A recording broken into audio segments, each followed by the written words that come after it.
warahmatullahi wabarakatuh. Sini kami dari kelompok 5. Perkenalkan, nama saya Haria. Saya Wahyu Indri Hasana. Saya Muhammad Raub. Di sini kami akan mereview minuman diseruput.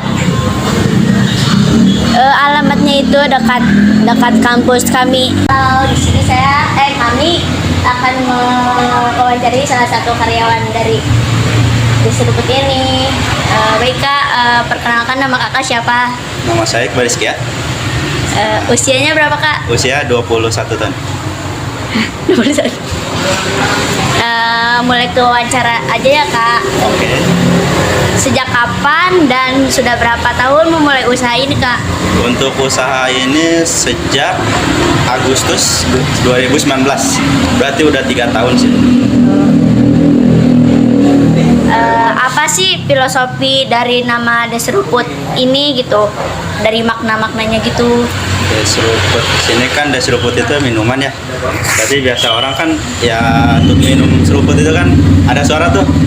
Seruput kan? Oh, iya. Nah, berarti gitu aja sih untuk filosofi mah. Nah, bagaimana sejarah singkat ketika memulai awal bisnis ini hingga ada sudah menjadi toko seperti ini? Awal bisnis gimana ya? Kalau itu sih atasan yang tahu. Biasanya di sini kan kayak hobi sih sebenarnya.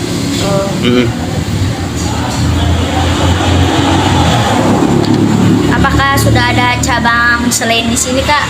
Untuk cabang sudah banyak banget sih. Kita udah ada di Bali, Kalimantan. Yang paling banyak di Kerawang sih.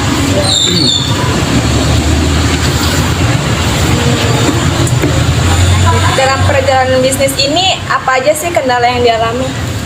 Biasa kendala itu ya untuk awal kan biasanya kita harus bersaing dengan perusahaan yang usaha yang lain yang sudah awal ya. Paling itu aja sih.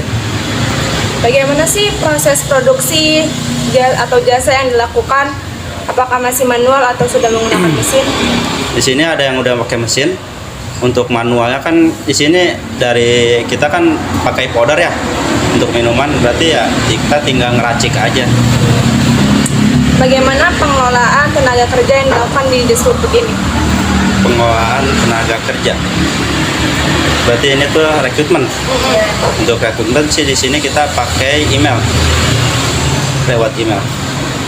Pakai web? Enggak? Iya. Bisa. Bagaimana cara dalam mengelola sistem keuangannya? Pengelolaan sistem keuangan di Deseruput itu ada bagian admin. Itu bagian keuangan. Jadi kita dari hal modal pendapatan, modal awal gitu. Pengeluaran. Bagaimana sih strategi permodalan usaha yang dilakukan oleh Deseruput ini? Strategi untuk modal awal untuk Deseruput itu ini kan kita masuknya untuk Coffee and Friend ya. Coffee and Friend itu ada makanannya. Untuk modal awal kita di sini 250 juta.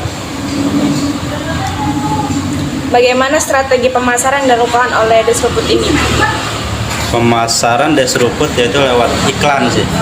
Seperti iklan produk dari spanduk, dari online juga, sosmed. Berarti kayak pakai IG. Iya. Bisa. Jelas. Berapa saja harga satuan dan apa menu yang paling best seller di dalam bisnis ini? Untuk best seller di sini ada varian original, terus varian boba Yakult. Iya. Berapa pendapatan sehari yang didapat oleh bisnis ini? Sehari Kurang itu lebihnya. tergantung sih, kurang lebih ya paling di 3 jutaan.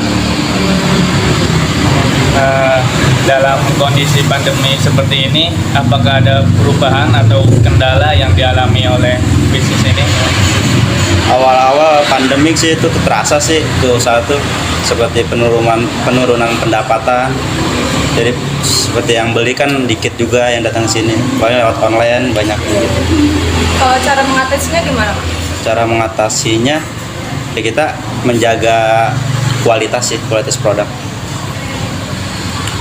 Baik, paling itu aja sih yang sama ini tuh sasarannya buat siapa saja sih kak yang bukan SDM gitu. Ya sasarannya aja. Sasaran buat yang belinya gitu, buat seluruhnya atau gimana gitu kak? Sasaran sih kita mah ya Semuanya. sih iya, balita pun balita ya, anak kecil pun bisa masuk, Iya. ibu-ibu pun bisa. Baik kak. Udah sih kak gitu aja ya. Terima kasih ya kak mengganggu waktunya. Makasih atas Iya, sama-sama. Kak. Terima kasih. mau foto dulu dong. Wassalamualaikum warahmatullahi wabarakatuh. Halo, di sini kami akan mereview minuman es seruput ini. Untuk yang saya beli ini es seruput apa sih varian Green tea. green tea varian. Untuk harganya ini murah kok guys, 10.000 aja. Mari kita colok. Aku dulu ya minum gitu. Varian bezelnya juga banyak tadi kata kakak juga ya. Ini juga kayak masih di kantong. Rekomendasi banget buat Soalnya harganya masih di kantong mahasiswa, pelajar kayak gitu. Oh ya, anak kecil kata AAM juga bisa boleh makan tahu, boleh minum. sama selain minuman juga ada makanan juga dong, tapi kita nggak bilang banyak itu banyak variasi sama apa ya, sama tempatnya juga rekomendasi, ada yang lesehan, ada yang bisa duduk. Oh iya, bisa buat Iya. nugas. Udah buat bareng-bareng. Udah, terima kasih. Assalamualaikum warahmatullahi wabarakatuh. Assalamualaikum warahmatullahi wabarakatuh. Perkenalkan, nama saya Hoeria dari kelompok 3. Di sini saya akan menjelaskan kami mengunjungi salah satu cabang perusahaan dari Desruput ini, yaitu beralamat di Jalan Runggowaluyo, Pasir Jaya, Kecamatan Teluk Jambe, Kabupaten Karawang, atau dekat dengan Unsika dan juga UBP. Nama usaha adalah Desruput. Pemilik usaha atau ownernya itu adalah Rizal Hamdani, yang beralamat pusatnya itu di Jalan Muhammad Kahfi, Gang Pembangunan 5, Jagakarsa, Jakarta Selatan. Usaha ini berada di bidang food and beverage. Usaha ini berdiri pada tahun 2019. Akan membacakan hasil dari wawancara Desruput. Desruput ini merupakan UMKM yang sudah mempunyai banyak cabang. Contohnya, yang paling banyak cabang itu di Karawang. Di sini kami dari kelompok ekonomi manajerial mewawancari salah satu karyawan dari Desruput yang cabang itu yang berada di Unsika, yaitu Kak Iqbal Rizkian. Beliau berusia 21 tahun dan salah satu mahasiswa dari UBPK angkatan 2018. Pertama kali usaha ini dimulai adalah dari bulan Agustus 2019 dan sudah 3 tahun lamanya berdiri. Dari filosofinya ini, Desruput ini adalah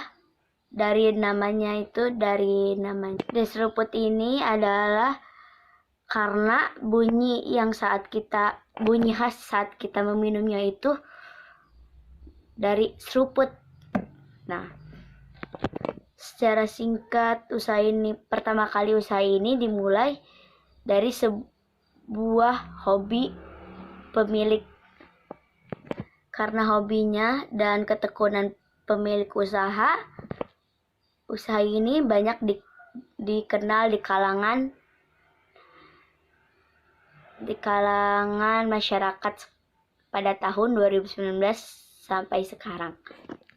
Dan untuk cabangnya pun sudah banyak tersebar di wilayah atau daerah-daerah di Indonesia. Salah satunya di Kota Bali dan Kalimantan. Tetapi paling banyak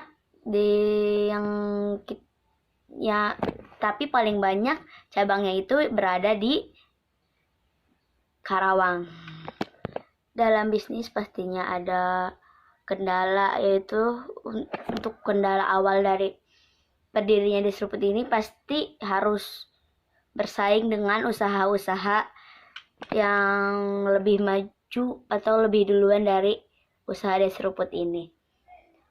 Proses produksi dan jasa yang dilakukan oleh Desruput ini, beberapa ada yang menggunakan mesin, untuk manualnya juga dari proses pembuatannya itu sudah ada serbuknya. Jadi karyawan hanya tinggal meraciknya saja dan membuatnya.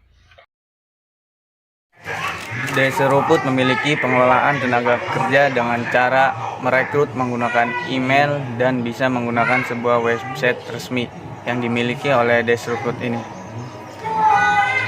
Untuk modal awalnya yaitu sekitar 250 juta. Strategi pemasaran yang dimiliki oleh Desruput ini menggunakan sebuah iklan produk dari spanduk dari online juga, yaitu menggunakan medsos juga, dan ada di aplikasi ojek online. Harga dipatok di usaha Desruput ini adalah dimulai dari harga Rp5.000.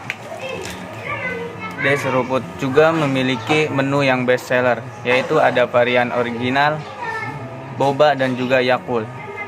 Pendapatan yang didapatkan dari Desruput ini tergantung seharinya.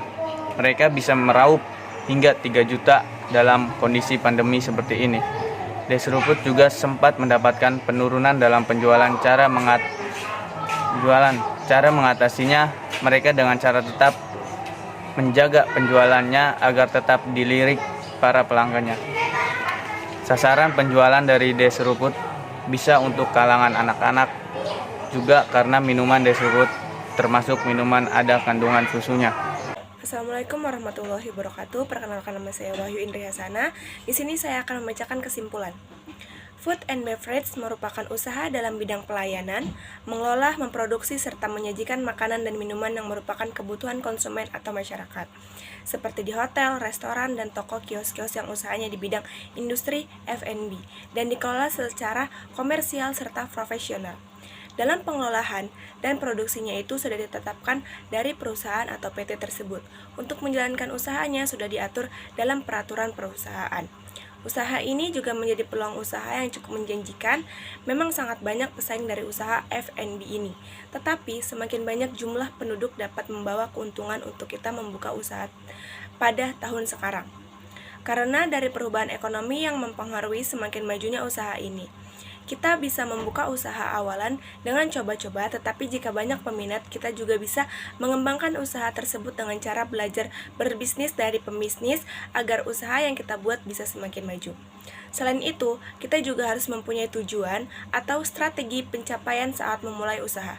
Kita harus mempunyai keahlian dalam bidangnya dan adanya kreativitas untuk menciptakan usaha yang berbeda dari yang lain. Contohnya, kita harus mempunyai visi, misi, tujuan, dan sasaran bisnis yang dibuat. Terima kasih.